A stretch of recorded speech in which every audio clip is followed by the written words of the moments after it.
You know that feeling? The one you get late at night when a floorboard creaks upstairs and you're sure you're the only one home. You write it off as the house settling, as the wind, as your imagination. But what you don't realize is that for every 1,000 times it's nothing, there's one time it's me, and I'm already inside. There's an art to this, a delicate, beautiful, and utterly consuming art. It's not the brute force savagery you see in movies, the clumsy, screaming chaos of a madman with a knife. That's for amateurs. That's for the weak-willed and the desperate. What I do is a symphony of patience, a masterclass in observation, a complete and total dissolution of another person's reality, their life, their safety, their very identity. It all becomes a canvas, and I am the artist, painting with strokes of fear and control.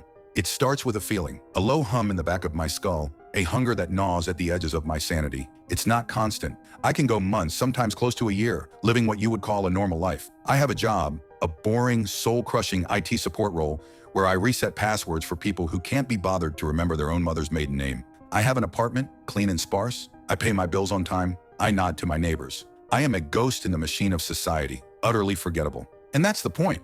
The wolf looks nothing like a wolf when it's wrapped in sheep's clothing. When the hum starts, I know it's time to hunt.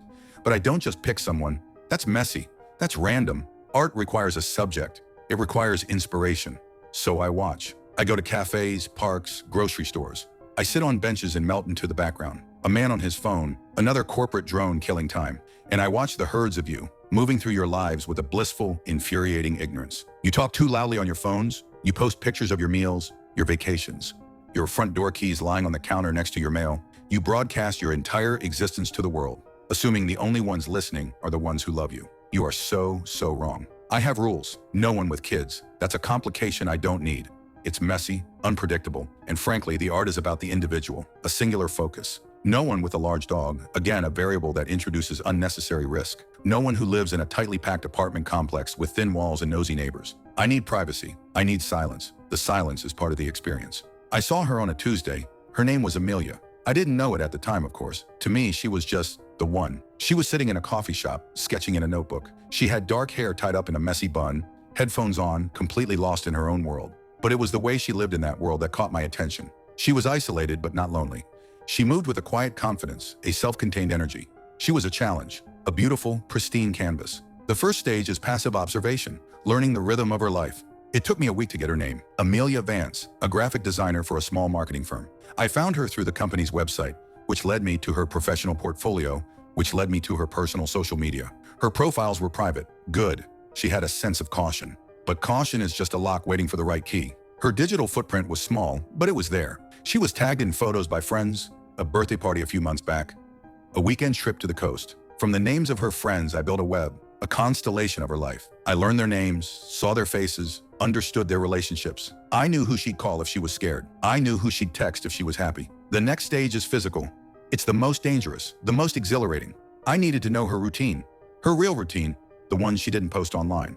For 3 weeks, I was her shadow. I learned that she left for work at 8:15 a.m. every morning, taking the same route to the bus stop. I learned she bought a large black coffee from the same cart every day. I learned that she worked late on Wednesdays, usually not getting home until after 8 p.m.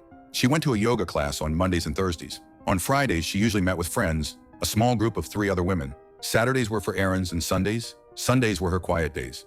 She'd stay in her small second-floor apartment in a converted Victorian house, the kind with a rickety fire escape and old single-pane windows. The kind of place that feels safe and charming until you realize how fragile it is. I learned the creaks of her building stairs. I learned that the lock on the main entrance was old and easily jimmied. I learned that her landlord was a lazy old man who lived 3 towns over and only came by to collect rent checks. During this time, the hum in my head grew louder, evolving from a dull ache into a sharp, piercing siren. The hunger was becoming unbearable. I'd sit in my car across the street from her apartment, parked between a beat-up sedan and a minivan, and I'd watch the warm, yellow light of her living room window. I'd imagine the layout of the rooms. I'd imagine her inside, reading a book, watching a movie, completely unaware of the predator circling her territory. This is the part that you people will never understand. This is the purest form of intimacy. I knew more about Amelia Vance than anyone. I knew she had a small chip on her front tooth she tried to hide when she smiled. I knew she bit her nails when she was concentrating on a design. I knew she had a faint scar above her left eyebrow. I knew the brand of her shampoo because I could smell it faintly in the hallway after she left for work. I knew she slept on the left side of the bed. I owned every detail of her life before I ever set foot in her home. The night I chose was a Sunday. The moon was full, a perfect, sterile white disk in the sky, flooding the world with a pale, ghostly light. It felt appropriate, theatrical. She had spent the day inside, as I knew she would. Her lights went out at 11:17 p.m. I gave it 2 hours. 2 hours for her to fall into a deep REM sleep. 2 hours for the neighborhood to settle into a profound quiet. 2 hours for my own heart rate to slow from a frantic drumbeat to a cold, steady rhythm. My toolkit is simple. A set of lockpicks, a small but powerful flashlight with a red filter to preserve my night vision, a roll of duct tape, a pair of leather gloves, and a knife. The knife isn't for the kill, not initially. The knife is a tool of persuasion. It's a psychological key. It unlocks a primal, beautiful fear that nothing else can. The main door was a joke, a 5-second rattle and a soft click, and I was inside the building's main hallway. It smelled of dust and old wood. I took my shoes off, leaving them by the door. Socks only. Every step was deliberate, tested before I put my full weight down. I knew which stair tread was the fifth from the bottom and creaked. I avoided it like a religious man avoids sin. Her apartment door was number 2B, a newer lock, a deadbolt. Better, but still not a challenge. This one took me longer, maybe a full minute. The sound of the pins sliding, the tumblers falling into place, was louder than a gunshot in the dead silence. I held my breath, listening. Nothing, just the faint hum of a refrigerator from within. The final click of the deadbolt sliding back was the sweetest sound I had ever heard. It was the sound of a world opening up to me, her world. I pushed the door open, a fraction of an inch at a time. The air that flowed out was warm and smelled of her. Lavender and something else. Green tea, maybe. It was her scent, the scent of my canvas. I slipped inside and closed the door behind me, letting the lock rest in place without turning it. No need to lock us in. The illusion of an escape route is a crucial part of the art. Her apartment was small, a living room connected to a tiny kitchenette, a short hallway leading to what I knew was a bathroom and a bedroom. The moonlight streamed through the large living room window, painting everything in shades of silver and black. Her sketchbook was on the coffee table, open to a half-finished drawing of a bird in flight. A mug sat next to it, a dark ring of dried tea at the bottom. I didn't rush. This was a sacred space, a temple, my temple now. I walked through the living room, my socked feet silent on the hardwood floor. I ran my gloved fingers along the back of her couch. I stood in front of her bookshelf reading the titles. Predictable, contemporary fiction, a few classics, a handful of art history books. The details are what make the masterpiece. I went into her kitchen. I opened her fridge. Milk, a carton of eggs, some vegetables, a half-empty bottle of white wine. I took the milk out, opened it, and smelled it. Fresh. I put it back, exactly where I found it. I was a ghost, a poltergeist, rearranging the molecules of her life without her knowledge. The hallway was darker. Her bedroom door was slightly ajar. I could hear her breathing now, a soft, rhythmic sound, a sound of peace, of safety. It was a sound I was about to shatter into a million pieces. I pushed the bedroom door open. It moved without a sound. She had oiled the hinges, a smart girl, but not smart enough. The room was bathed in the same pale moonlight. It fell across her bed, across her tangled sheets, across her sleeping form. She was on her left side, just as I knew she would be.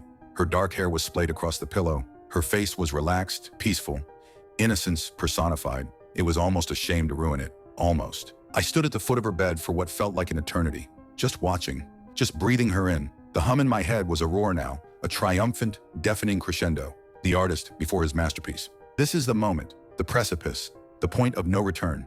Everything that came before was preparation, and everything that comes after is consequence. But this moment, this perfect, suspended moment of pure potential, this is what I live for. I moved to the side of the bed. I knelt, my face just inches from hers. I could feel the warmth of her breath on my skin. I stayed there, crouched like a gargoyle, until her breathing pattern changed. A slight flutter of her eyelids. She was moving from deep sleep to a lighter stage.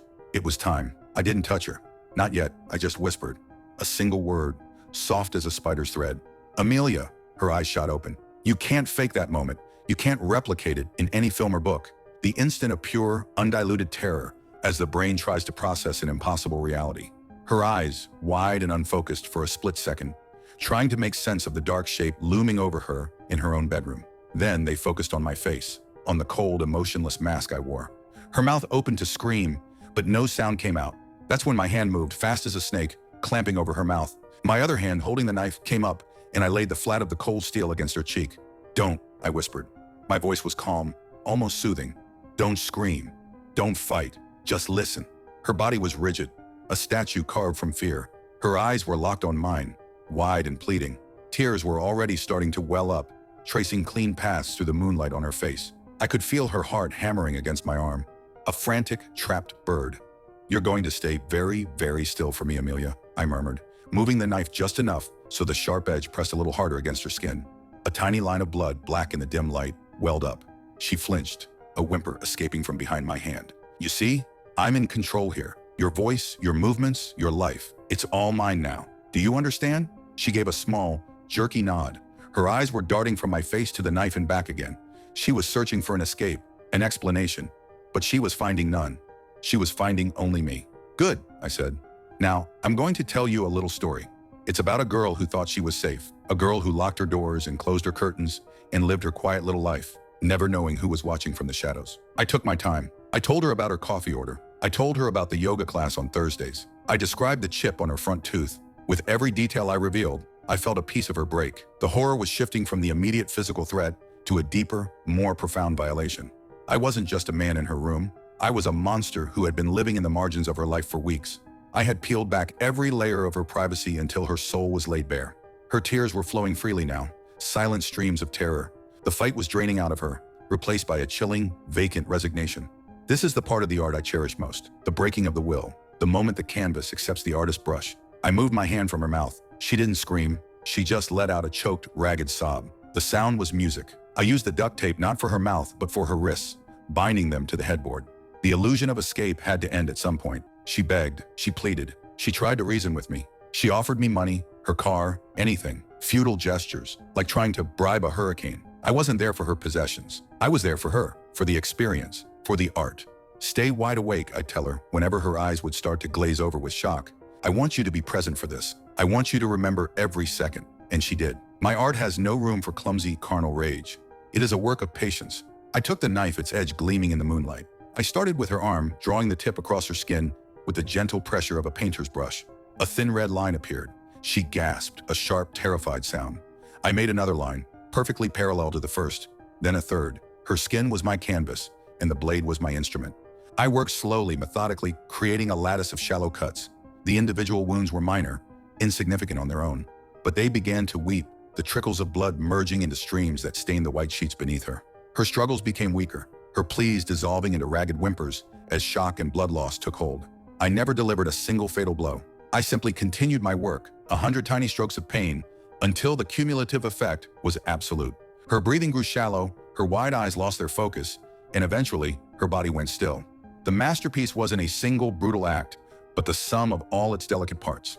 When it was over, the silence that fell upon the room was absolute. Her, silent forever. Me, silent in my admiration. The hum in my head was gone, replaced by a profound, blissful quiet. The hunger was satiated. The cleanup is the most critical part. It's the signature of the artist, or rather, the lack of one. This is where amateurs fail. They leave behind a mess, a trail of breadcrumbs for the hounds. I am not an amateur. I am meticulous. Every surface I might have touched is wiped down with a bleach solution I carry with me. I work backwards, from the bedroom to the front door. I collect every hair, every fiber that might be mine. It's a slow, painstaking process. It takes hours, but it's as much a part of the ritual as the act itself. Her body, that's the final piece. I wrapped her in her own bed sheets, a pristine white shroud for my masterpiece. Carrying her out is always the riskiest part. But at 4 a.m. on a Sunday morning, the world is asleep. I carried her down the creaking stairs, out the front door, and into the night. My car was parked 3 blocks away, in a spot I had chosen days earlier. No streetlights, no overlooking windows. I drove for 2 hours into the deep woods north of the city. I had a place there, a place I had prepared. It's not glorious, this part. It's just disposal. The canvas, once complete, must be removed from the gallery to make way for the next. Art is ephemeral. The experience is what lasts. By the time the sun came up, I was back in my own apartment. I showered, scrubbing her from my skin, even though I knew I had left no physical trace. I made coffee, read the news online. A normal Monday morning. I went to work, no one looked at me twice. I was just the quiet IT guy, the ghost in the machine. I reset a dozen passwords. I fixed a printer jam. I listened to my coworkers complain about their weekends. And I felt nothing. No guilt, no remorse. Just quiet. The beautiful, perfect silence of a job well done. Amelia Vance was reported missing on Tuesday when she didn't show up for work. Her friends were worried. The police went to her apartment. They found it unlocked. Nothing was missing. No signs of a struggle. To them, it looked like she just walked away. They'd look for her, put up posters. Her friends would cry, but they'll never find her. They'll never know the truth. They will never comprehend the artist who chose her for his work. The quiet lasts for a while. Weeks, months. I live my life. I am the perfect neighbor, the forgettable coworker. I am the man you stand behind in the grocery line and never notice. But eventually, the quiet starts to fade, and a low hum begins, far in the back of my mind. a familiar hunger, starting to wake from its slumber. And I know that soon I will need to find a new canvas. So tonight, when you're in your home and you hear a floorboard creak, by all means, tell yourself it's just the house settling. Tell yourself it's just the wind, but maybe, just for a second, a little part of you will wonder. And you'll get up and you'll check the locks, you'll look in the closet, you'll peek under the bed. And you should. You absolutely should. Because you never know when an artist like me might find you to be a masterpiece. What do you all think? Is there a piece of this that resonates with a fear you've had? Let me know in the comments. Thanks for watching. If you got this far, leave a comment, like if you liked it, and follow for more.